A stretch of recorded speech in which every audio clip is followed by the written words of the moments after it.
Welcome back to the Tony Styles Show, where liberty is always capitalized. Lots of great editorials on TonyStyles.com. You can also sign up for my email newsletter on TonyStyles.com. Unlike other email newsletters, this one is not annoying and is something worth reading. By signing up, you are eligible to win a free Tony Styles t-shirt. These shirts are also for sale on TonyStyles.com. Everything you need to know about just how screwed we are is right there on TonyStyles.com. In just a few moments, we're going to be joined by Mike Boutin from Cannabis Nation and Discovery Channel's Weed Country.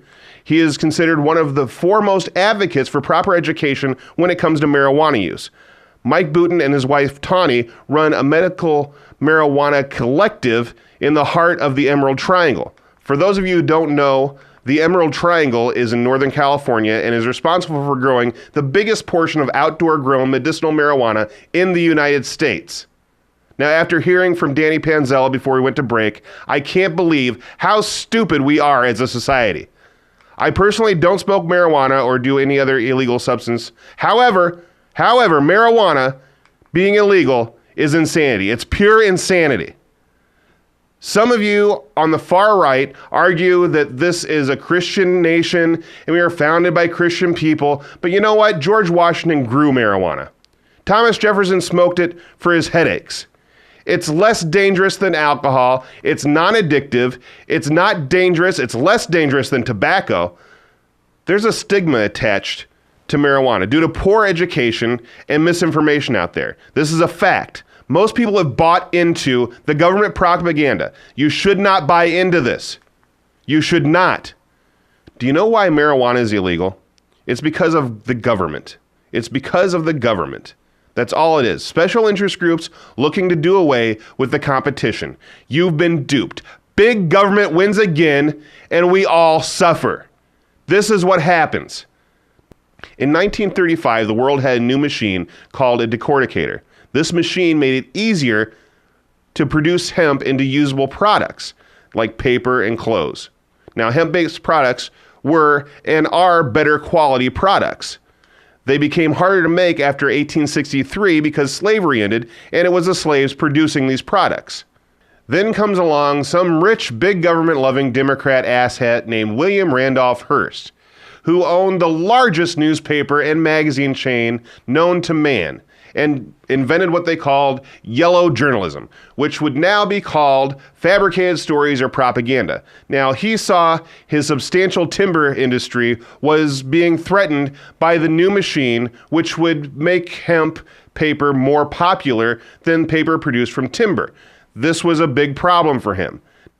Because he had the largest newspaper empire in the world, he ran a smear campaign against hemp using his propaganda journalism style he was famous for. His claims were as radical as saying marijuana made black men rape white women. This is true, you can look this up.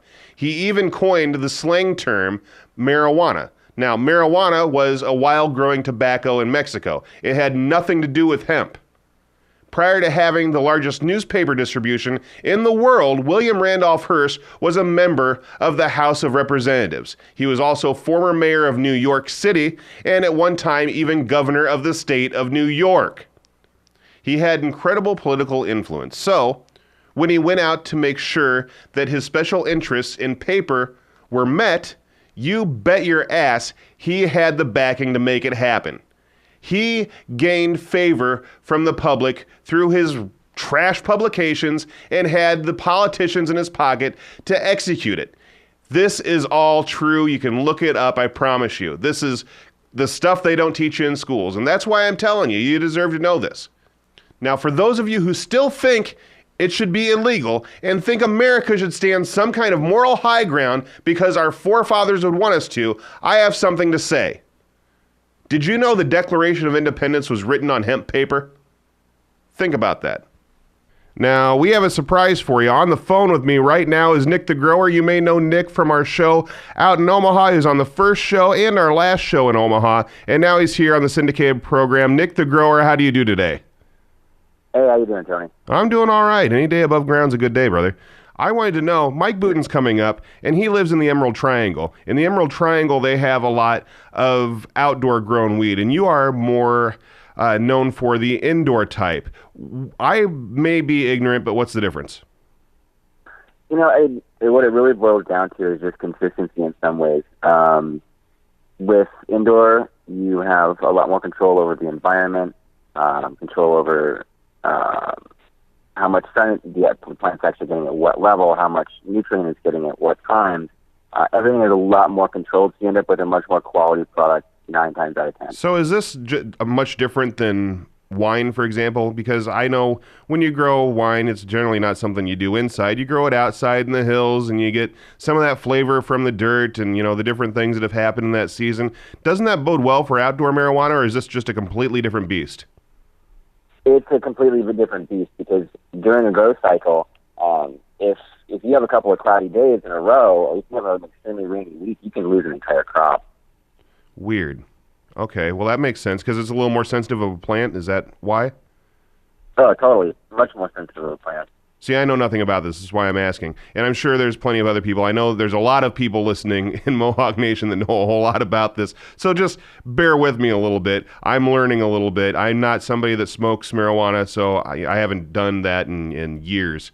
So this is why I need to know these things, because I want to know the difference. And when it comes to the medicinal marijuana, is it something that should be grown inside, or is it something that's better if it's grown outside? In my opinion, it needs to be definitely grown in an indoor environment. Why is that? Because you're able to control the THC level much more substantially. You don't have to worry about bugs. You don't have to worry about mites. You don't have to worry about spider mites. But are you just genetically engineering plants at that point? Isn't it better to have something more natural grown outside? No, I would still definitely say from a medicinal standpoint, you want to have those types of controls and stopgaps in place. Okay. Well, I guess that does make sense. Nick the Grower, thank you for being with us. I really appreciate it. And stay on the line while I talk to Mike Booten. Mike Booten's going to be coming up in just a second. We have him on the line right now, as a matter of fact. Mike, welcome to the Tony Style Show. How you doing today? Hey, I'm doing great. Thanks, and thanks for having me on. How you doing? I'm doing all right. Any day above ground's a good day, right? Yeah, that's a fact. I want to ask you, I ask all marijuana activists this when I have them on the show. I want to know, do you believe in the all-out legalization of marijuana or just for medicinal use?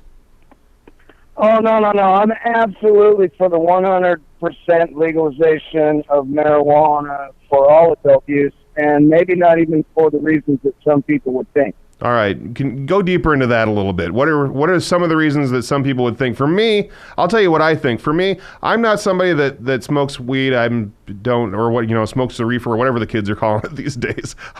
I don't do anything like that. Really, I haven't for a long time. But I'm for the all-out legalization of it, and the reason for that is there's economical reasons. There's reasons that pertain to liberty and freedom. I just don't see any reason not to. What's your reasoning? Right. Well, listen, I'm all for all of that, absolutely. And on top of that, though, what a lot of people don't realize is that the smoking dope, if you want to call it that, and the medical, those are valid reasons to use marijuana apart on their own. And if you're not hurting anyone or damaging anyone's property in this supposed democracy, that it shouldn't be a crime. But here's what a lot of people don't know about marijuana. Is that when they outlawed it in 1937, it was really as a barrier against commerce, because what is comparable to the cotton gin for cotton was invented around that time. And Popular Science, which is still around today, an excellent magazine, well respected, in 1938, they had an article that said, $1 billion crop for hemp. How could they have been so wrong? Well, they were calling it marijuana, and marijuana can make so many products that we derive from foreign oil that it completely just exceeds by so many factors the recreational market or the medical market. Yeah, I believe so too. It sounds like we're on the same page on this. So you have your show.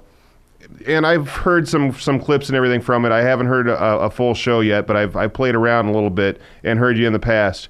one of the things that I thought about when I heard your show was, how does this guy get away with this? I don't know. I'll tell you what, though, because I don't know. I really don't. And just the luck of the draw, is that pretty much what it comes down to? Because if it were me, I don't know, maybe weed makes me paranoid. I would have been in a bunker somewhere hiding after I did one show, saying the things that you're saying. Well, maybe, I don't know. I just, you know what, it's going to sound crazy to people. I'm not going to try to come off like a martyr, but, you know, I mean, I wake up every day and I have the thoughts, but at the same time, I'm just driven by this idea that everything, they didn't give me an education to last a lifetime. Everything they taught me about what it means to be an American flies in the face of marijuana prohibition. Absolutely every single thing. I mean, we've gotten so militarized in this country. The first president I voted for, Ronald Reagan, dude, I was a hardcore conservative when I was a young guy, even though I used marijuana. And, you know, we were supposed to hate the Russians. Nobody that lived through that day, you know, will not understand what I mean. Sure. And yet now, today, we jail more people than the Russians ever did.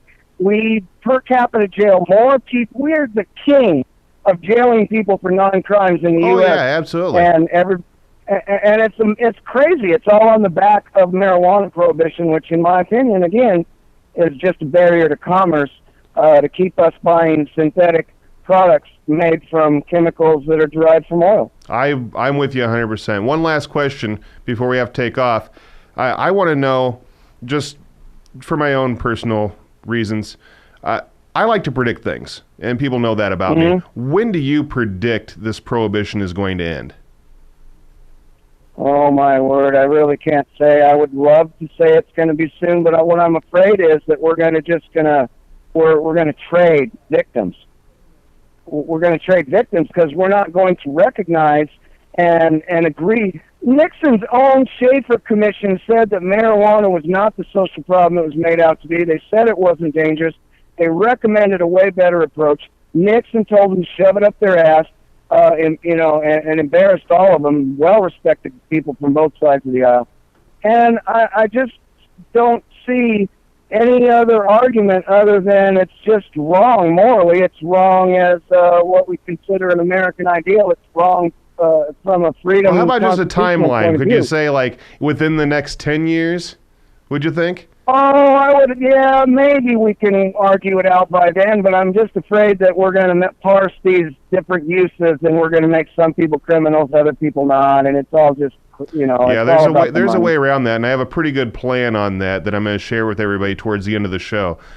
Thank you very much, good. Mike Booten. You've been a great guest, and I will definitely have you on again, and you are obviously an expert at this kind of thing. Give us your website. All right. Yeah, it's CannabisNationRadio.com. Every week we have an honest conversation about this very topic with experts from fields of all studies. Thank you very much, and we'll Tony. put a link to that on TonyStyles.com as well. Awesome, love it. Thank you, all guys. Right, thanks. Mike Booten, CannabisNationRadio.com. Much like I use predictive analytics to find patterns in political propaganda, contemporary analysis uses predictive analytics to find patterns in business data that you're already collecting, then explores these patterns to figure out what will likely happen next. Trust me, I've used them many times in the past in my personal business. They are a game changer. They can be the same thing for you. Visit canworksmart.com for details. This week, I'm going to tackle the question we've been talking about all day. What should America do about the marijuana situation? Stick around. You're listening to The Tony Styles Show.